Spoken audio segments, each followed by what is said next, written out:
નમસ્કાર દર્શકો, પ્રથમ ન્યૂઝ ચેનલમાં આપનું સ્વાગત છે। રજૂ છે આજના સૌથી મોટા અને તાજા બ્રેકિંગ ન્યૂઝ।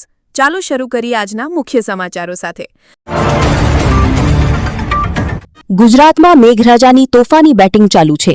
સુરતના ઉમરપાડામાં 9.72 ઇંચ અને ખેડાના નડિયાદમાં 7.5 ઇંચ વરસાદ ખાબક્યો છે।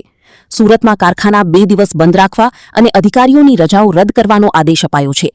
અમદાવાદમાં પણ રેડ એલર્ટ છે, જ્યારે વડોદરા અને આણંદ જિલ્લામાં જળબંબાકારની સ્થિતિ છે।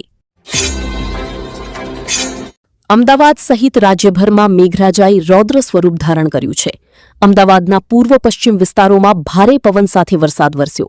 ઉમરપાડામાં 8 ઇંચ વરસાદ નોંધાયો, જ્યારે નવસારીમાં કરંટ લાગવાથી 3 લોકોના મોત થયા। હવામાન વિભાગે 9 જિલ્લામાં રેડ એલર્ટ જાહેર કર્યું છે, જેથી તંત્ર એલર્ટ મોડ પર છે। વડોદરામાં રાતભરના વરસાદથી અનેક વિસ્તારોમાં પાણી ભરાયા હતા।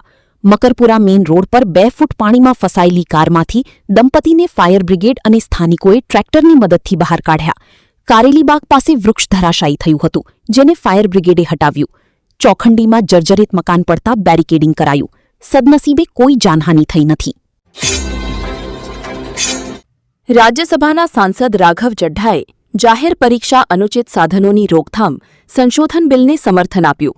તેમણે જણાવ્યું કે વિદ્યાર્થીઓની માંગણીઓ વાજબી છે અને વડાપ્રધાન મોદીએ યુવાનોના વાલી તરીકે જવાબદારી નિભાવી છે। પેપર લીક જેવી સમસ્યાઓ માટે સંસ્થાકીય ઉકેલોની જરૂર છે, માત્ર નિવેદનોથી નહીં। નવા કાયદામાં પેપર લીકને સંગઠિત ગુનો ગણી 10 કરોડ રૂપિયા સુધીનો દંડ અને સખત સજાની જોગવાઈ છે।